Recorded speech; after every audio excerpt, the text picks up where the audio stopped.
नमस्कार किसान भाइयों।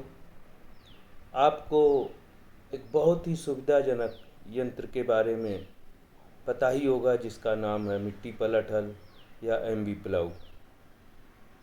आपके जानकारी में जो खेती की विधियां हैं सभी वैज्ञानिक उन्हें नमन करते हैं, क्योंकि अंततः आप ही खेती में विविध प्रयोग करके लाभकारी फसलों का उत्पादन करते हैं।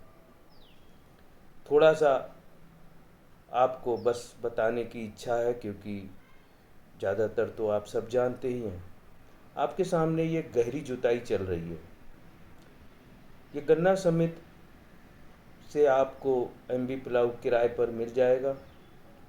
रूटावेटर है, एमबी प्लाऊ है, कल्टीवेटर है एवं अन्य जो भी कृषि यंत्र हैं वो भी आपको किराए पर मिलते हैं।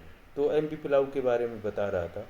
जैसे कि आप सामने देख रहे हैं, ये गहरी जुताई जो हो रही है मिट्टी पलट हल से, इससे सबसे बड़ा जो आपको फ़ायदा मिलने वाला वो ये कि जो ऊपर फसलों के अवशेष हैं, घास है, खरपतवार हैं, ये सब 1 फीट नीचे गहरी मिट्टी में दब जाएंगे।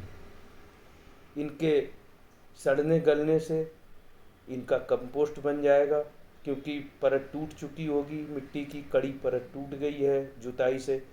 तो जो फसल की जड़ें हैं वो और गहरे तक जाकर इस कंपोस्ट से पोषक तत्वों को प्राप्त करेंगी। दूसरा क्या होता है कि जब हम 6 इंच की 5 इंच की रूटावेटर से जुताई करके धान गन्ना या सरसों या गेहूं करते हैं, तो उसमें जब हम खाद डालते हैं तो वो खाद 4-5 इंच नीचे रह जाती है। उसके बाद सिंचाई करते हैं तो वो खाद नीचे बहकर लीज कर जाती है, और वो बहकर कहाँ जाती, लगभग 1 फीट गहराई में, जहाँ तक हमारी फसलों की जड़ें नहीं पहुँच पाती। गन्ने की जड़ें भी कम मात्रा में ही पहुँच पाती हैं, क्योंकि गहरी अगर आपने बुवाई की है गन्ने की तभी वो जड़ें वहाँ तक पहुँचेंगी।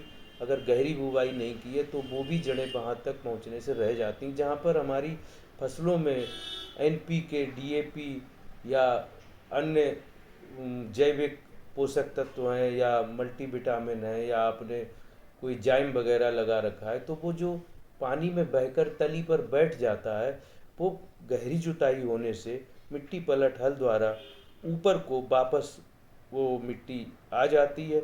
और जो ऊपर की जो मिट्टी है जिसमें खरपतवार इत्यादि हैं, जिसमें लगातार आप फसल करते रहे हैं, वो 6 इंच की जो मिट्टी कई सालों से आप धान गन्ना गेहूँ में उपयोग कर रहे हैं, उस मिट्टी में जान नहीं रही, और उस मिट्टी के गहरे चले जाने से वो मिट्टी कुछ 1 साल में, 1 साल 2 साल 3 साल में वो फिर से उपजाऊ बन जाएगी। और आप हर 2 या 3 साल बाद जब एमबी प्लाऊ से जब आप मिट्टी पलटवा देंगे, तो फिर वो जो ठंडी हो चुकी मिट्टी जिसको आराम मिल चुका है 2 साल 3 साल का, वो आराम की हुई मिट्टी जब ऊपर आएगी तो आपकी फसलों को अधिक उत्पादन देगी। तो सबसे बढ़िया तरीका तो यही है कि आप मिट्टी को बदलते रहिए, क्योंकि फसल चक्र अपना नहीं पाते, परती छोड़ नहीं पाते खेत को, कि एक फसल छोड़ दी जाए फिर अगली फसल बोई जाए, तुरंत दूसरी फसल करनी होती है। ऐसे में हम लोग मिट्टी को आराम नहीं दे पाते हैं।